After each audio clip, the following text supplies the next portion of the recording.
আজকে যদি মারা যান কালকে সন্ধ্যার আগে আপনার আমার দাফন কাফন হবে। আজকে যদি মারা যান কালকে সন্ধ্যার আগে দাফন কাফন হবে।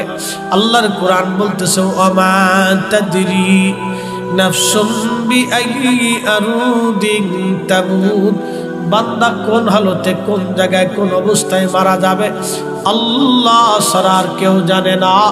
আল্লাহ ছাড়া কেউ জানে না। আল্লাহ ছাড়া কেউ জানে না। বাজান আমার, কবরে যাওয়া লাগবে, তিনটা প্রশ্ন হবে।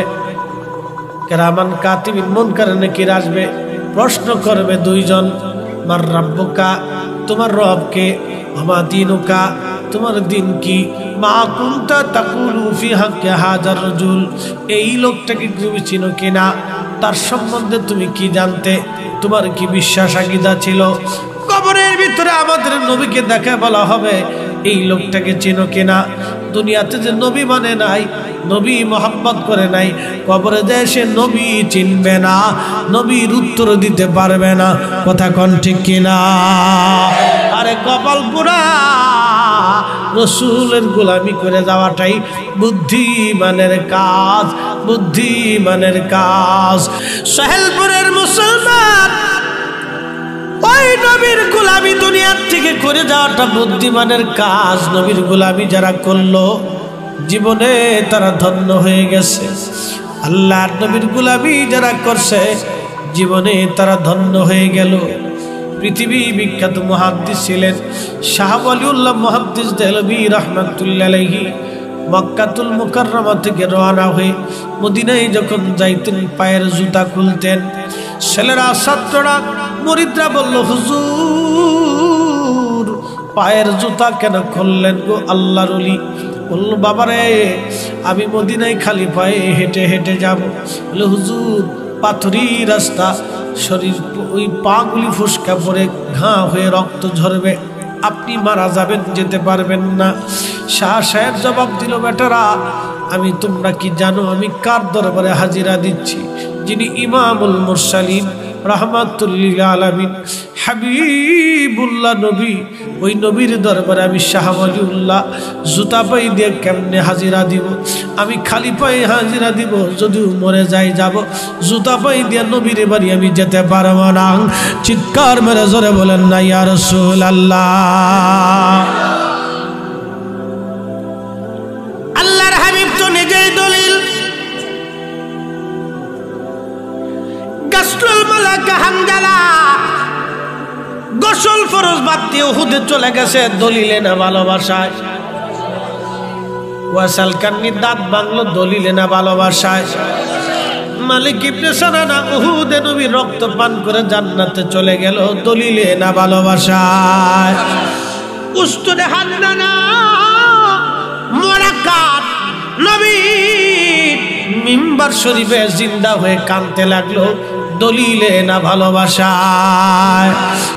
সহেলপুরের মুসলমান, গায়েব কি আল্লাহকে দেখা গেল না, কিন্তু আল্লাহ আছে এটাই চির সত্য। যদি মালিক না থাকতেন তাহলে সব ধ্বংস হতো। আমার রব বলেন, আল্লাহু লা ইলাহা ইল্লা হুয়াল হাইয়ুল কাইয়ুম লা তাখুযুহু সিনাতু ওয়ালা নাওম। আল্লাহ বলতেছেন, শোনো হে দুনিয়ার মানুষ, আমি আল্লাহ চিরঞ্জীব চিরস্থায়ী। আমি আল্লাহ ছিলাম, আমি আল্লাহ আছি, আমি আল্লাহই থাকবো, বাদ বাকি যা আছে সব শেষ। কুল্লু মান আলাইহা ফানি ওয়া ইয়াবকা ওয়াজহু রাব্বিকা যুল জালালি ওয়াল ইকরাম।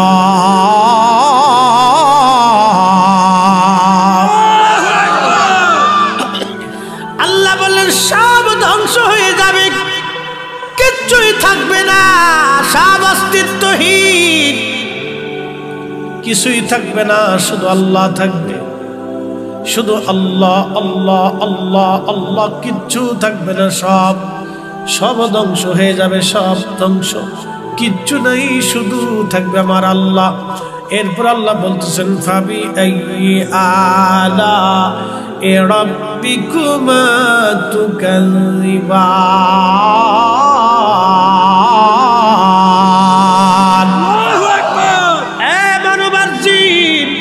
আমি আল্লাহর কোন কোন নিয়ামতকে অস্বীকার করবে বলো? মানুষের জিন বলো কোন কোন নিয়ামতকে তুমি অস্বীকার করবে?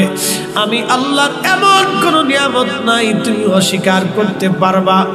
আসলেই আপনি আল্লাহর দিকে তাকান। নাস্তিকরা বলে আল্লাহ আছে কি করে বিশ্বাস করব?